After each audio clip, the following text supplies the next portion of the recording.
Hey class, this is a screencast to help you know how to handle the polyatomic ions, or maybe to help you remember them a little bit easier. So I've given you this list before.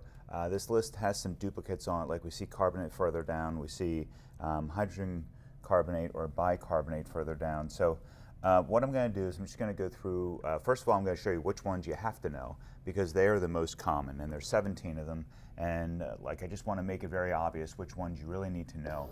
So when I highlight them, obviously that's what we're looking at. So bicarbonate, acetate, ammonium, carbonate, chlorate, chlorite, dichromate, and bicarbonate and hydrogen carbonate are the same. That's why I have that already highlighted, and I crossed that one off. Hydroxide, hydrogen sulfate or bisulfate, hydroxide, hypochlorite, nitrate. So 1, 2, 3, 4, 5, 6,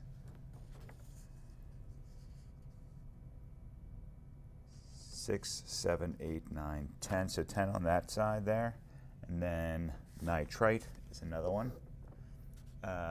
Perchlorate, permanganate, carbonate we already, chromate, dichromate already. Things. So I'm just looking for sulfate and phosphate left. That's it. Sulfate here and phosphate. So obviously there's many more than just those 17, but those 17 are the ones that you're going to see over and over and over again. Matter of fact, I'm not sure the last time I actually saw oxalate. Silicate I do see, thiosulfate we actually use in the lab. But for those, that's good enough. Excuse me. So those are the ones. So let's talk about, sorry about that. Let's talk about what are some similarities. So first, the periodic table is super helpful for figuring out, my apologies. So here's one of the ways that the periodic table is very helpful. You guys know, going across the top, I'm writing down the charges of what's common in these groups or families for the elements. So plus and minus 4 for the carbon family, minus 3 for nitrogen, minus 2 for oxygen, minus 1 for the halogen family. Now the halogen family here, this one right here, I'm going to talk about first, because there are a bunch that come from this. Okay, so the halogens, the most common halogen is chlorine. And what you see with chlorine and oxygen, and most polyatomic ions have oxygen in them. So we have, you've seen this one, ClO, and these all have a -1, ClO2. So all I'm doing is just literally counting up with oxygen. So this is actually pretty easy. And the names actually follow like a logical progression also. So this is ClO4 with a -1. They all have a -1.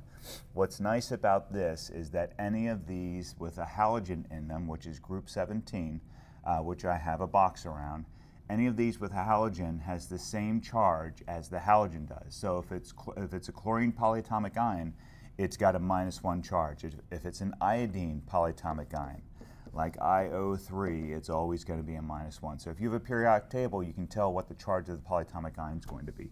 Now let's talk about what the pattern is for the name. So ClO, and that's a small letter L and a capital C. Make sure that you're doing capital and small letter. Excuse me. So ClO is the first one, and we show that there is only one oxygen in this one by using the term hypo.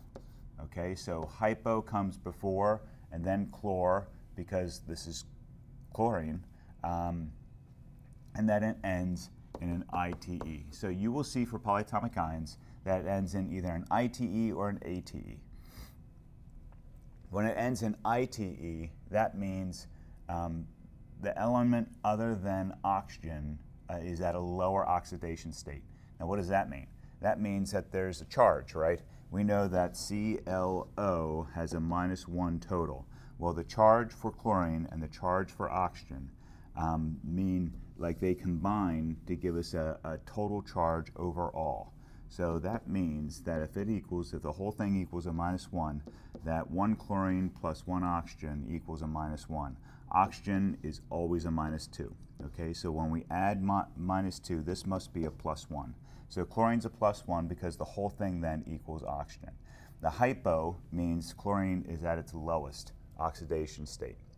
Okay, so because chlorine is also right here, for this one, of course, that means that chlorine would be a +3 if I have 2 oxygens and they are a -4 total, and that gives us a -1. Okay, so notice that the charge of chlorine also increases as the number of oxygens increase, and we just end that with an ite. So it's just chlorite, okay? Hypochlorite for the first one, chlorite for the second one. Once we get to 3, then we get to 8, and then the last one at 4 is showing you, that's not an R, that's an L. I don't know why my thing wiggles like that. This would be per, and then 8. Oops. Per and 8, like that. So perchlorate. You can do that with all of them. So perbromate, periodate, not astatine, and typically fluorine does not do this. So those 3 in the middle, you can get 12 polyatomic ions just by knowing this system. So what else do we know? We know that sulfur is another one. So there's actually a whole bunch of different sulfur polyatomic ions. There's sulfate with a -2, sulfite with a -2. There's thiosulfate, with a -2. So if you see something with an S in it, chances are it's a -2 unless they throw an H in there. So here's the other part. H is a +1. When you throw it in with sulfate, then the whole thing with a -2 equals a -1. So HSO4 is a -1 because we take 1 away from the -2. So sulfur is a -2, and so are its polyatomic ions unless hydrogen's involved, and that's true for most of them. Carbonate is the same thing. Carbonate is a -2, but once you throw an H in there, then carbonate becomes a -1, like that. The H in front. Let's talk about the H in front. So the H in front can be shown as bi, as in bicarbonate, or you can literally just spell it out and say hydrogen carbonate, like that. Either or. It doesn't make a difference which one you use. The scientists or chemists actually they're lazy by nature, so they just shortened it to bicarbonate, and everybody knew what they meant. They do that pretty often, actually.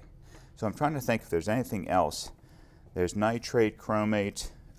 Notice that chromate is CrO4 with a -2. That's a -2. That's awful.